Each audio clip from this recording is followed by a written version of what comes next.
सुप्रिया, मेरा एक सवाल आपसे है, क्योंकि आप आर्थिक मामलों को बहुत बेहतर तरीके से समझती हैं, आपका बैकग्राउंड भी रहा है।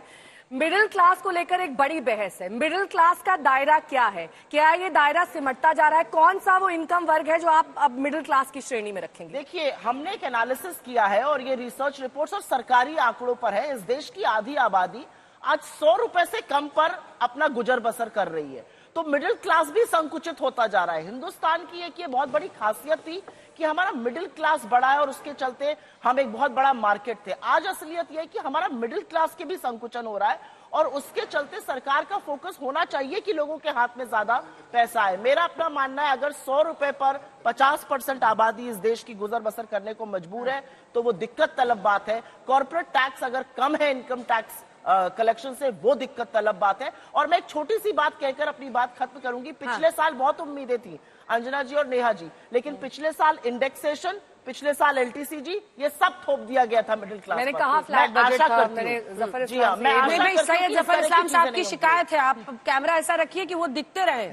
सत्ताधारी पक्ष है, थोड़ा सा उनको फ्रेम से बाहर कीजिए तो परेशान हो जाते हैं। जल्दी से थोड़ा सा पास आ जाइए आप। लेकिन आशुतोष जी, जल्दी से एक कमेंट आपसे, क्योंकि ये एक सच्चाई है कि रोजगार सृजन को लेकर सबकी उम्मीदें रहती है कि आप अगर बजट में कुछ कॉन्क्रीट नहीं करेंगे, सिर्फ कैपेक्स के भरोसे आप कह देंगे कि उसी से रोजगार हो जाएगा, तो बहुत फायदा हो नहीं पा रहा है।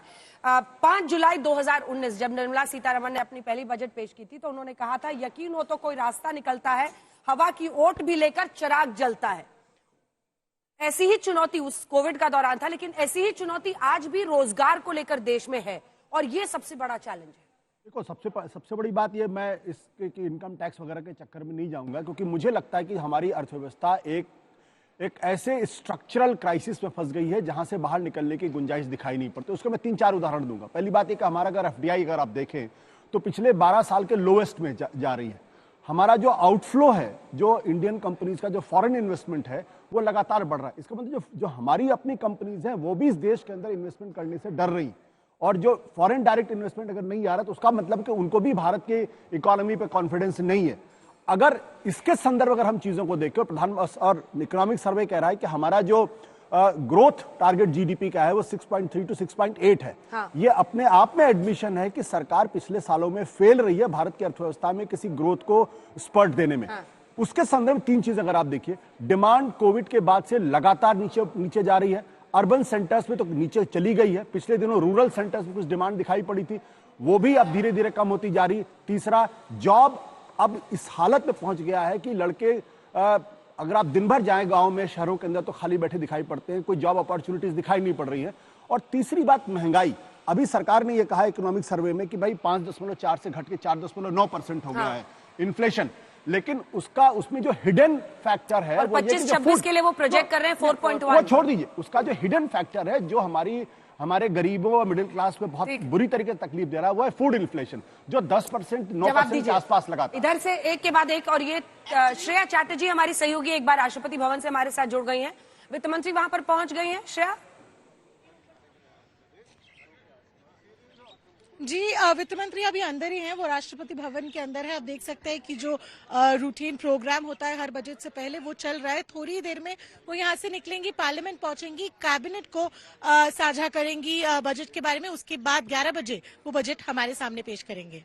ठीक है श्रेया, लौटेंगे आपके पास। बाजार का रिएक्शन भी हम दिखा रहे हैं, नेगेटिव सेंटिमेंट दिख रहा है सैयद जफर इस्लाम साहब। और चुनौतियां भी पूछ लेते हैं। दरअसल जो आपका 2047 का विकसित भारत का सपना है, उसमें क्या चुनौतियां सबसे बड़ी 5 आप देखते हैं जफर इस्लाम जी? क्योंकि कुछ चुनौतियां तो यहाँ पर आशुतोष जी ने बताई हैं, उसके अलावा ये सपना कैसे साकार होगा? देखिए, मैं विस्तार से बात करूंगा। पहले 1-2 सवाल का जवाब दे देता हूं। जैसे अभी सुप्रिया जी कह रही थी कि देश की 50% आबादी के बारे में कह रही थी।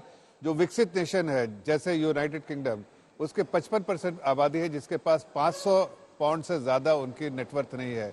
ये जानकारी आपके लिए जरूरी है, इसलिए कि जो डेवलप्ड नेशन की 55% आबादी, उसको 500 पाउंड से ज्यादा उनकी नेटवर्थ नहीं है। दूसरी बात मैं कहना चाहता हूं कि देखिए, जब आप कहते हैं कि विकसित भारत बनेगा, तो विकसित भारत के लिए जाहिर है कि बार बार जिसका जिक्र कर रही थी सुप्रिया जी और आशुतोष जी भी, कि ग्रोथ मोमेंटम होना चाहिए। तो इस बजट में आपको दिखेगा कि ग्रोथ में कैसे तेजी लाया जाए, उसके लिए बहुत सारे ऐसे पॉलिसी डिसीजन होंगे जिससे ग्रोथ मोमेंटम आएगा।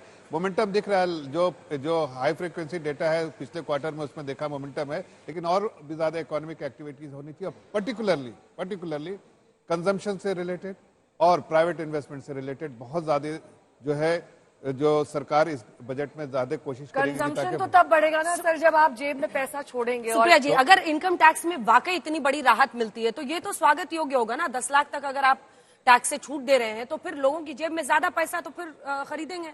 देखिए क्या होता है, मुझे लगता है कि इस सरकार में कई बार नाम बड़े और दर्शन छोटे हुआ है, और मैं बहुत आश्वस्त नहीं हूं कि एकदम से 10 लाख तक की छूट मिल जाएगी, बिकॉज एक रेवेन्यू कंसर्न भी होता है। लेकिन क्योंकि जफर भाई ने वही बात करी जो बीजेपी अक्सर करती है आर्थिक विषयों पर, आप यूके और यूएस पहुंच जाते हैं। मैं छोटा सा आपको एक एग्जांपल देती हूँ। यूएस की इकोनॉमी 3% से कम पर ग्रो हो रही है, वो ऐड कर रहे हैं अपने जीडीपी में करीब $800 बिलियन। चाइना की इकोनॉमी, एक मिनट, चाइना की इकोनॉमी मुश्किल से 4% ग्रो हो रही है, वो ऐड कर रहे हैं $900 बिलियन। हम 6.5% पर ग्रो कर भी $250 बिलियन ही ऐड कर रहे हैं। तो मेरा अपना मानना है कि सतही बातें एक तरफ है, जो एक्चुअल इश्यूज है इकोनॉमी के, उसको कहीं पर दरकिनार किया गया है और ये एक्सेप्टेंस करनी पड़ेगी। छोटा छोटा जवाब, लेकिन हम रिपोर्टर्स के पास भी चलेंगे, जल्दी जल्दी दिखाइए सबको। मैं किसी चीज से भाग नहीं रहा हूं। देश की इकोनॉमी है, देश की अर्थव्यवस्था है, अपने समय में भी देखिए और अभी के समय में भी देखिए, जो मैक्रो इकोनॉमिक पैरामीटर्स है वो सब अच्छे दिख रहे हैं। लेकिन हाँ, हो सकता है कि कुछ चीजें जहां पर फोकस की जरूरत है, और ग्लोबल कंजम्पशन भी जो है वो एक कंसर्न है। ऐसा नहीं कि ग्लोबल कंजम्पशन कंसर्न नहीं, पूरी दुनिया के लिए कंसर्न है। इंक्रीमेंटल जो कंट्रीब्यूशन है ग्लोबल जीडीपी में, इंडिया का बहुत बड़ा कंट्रीब्यूशन है, लेकिन आज एक्सपोर्ट एक कंसर्न है हमारे लिए। देखिए ग्लोबल कंजम्पशन में कमी आई है, इसलिए एक्सपोर्ट एक कंसर्न है। उसको बढ़ावा देने के लिए बहुत सारी चीजें करने की जरूरत है।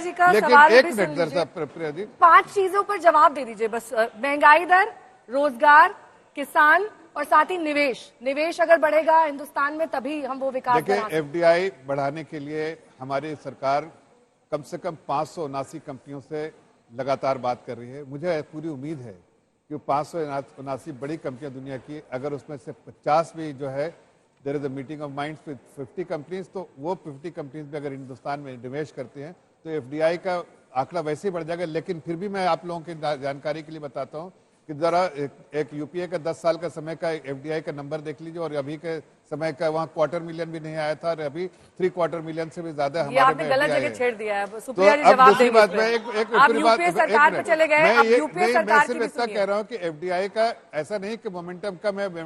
एफडीआई जो पिछले 10 सालों में उनके समय से बहुत ज्यादा है, लेकिन और हमें तेजी लानी है। इसकी इस कोशिश में हम लोग हैं कि एफडीआई बढ़ाना है, प्राइवेट निवेश को बढ़ाना है, और वो उसमें नहीं हो रहा है। एक कंसर्न है इकोनॉमी में, ये बड़ा कंसर्न है कि प्राइवेट निवेश नहीं हो रहे हैं। उसको बढ़ाने के लिए बहुत सारी जो है कोशिशें सरकार करेंगी, पॉलिसी डिसीजन लेंगी, और साथ साथ उसकी वजह से कॉर्पोरेट टैक्स भी बढ़ेगा, और साथ साथ जो है निवेश करने से जॉब क्रिएशन भी होगा।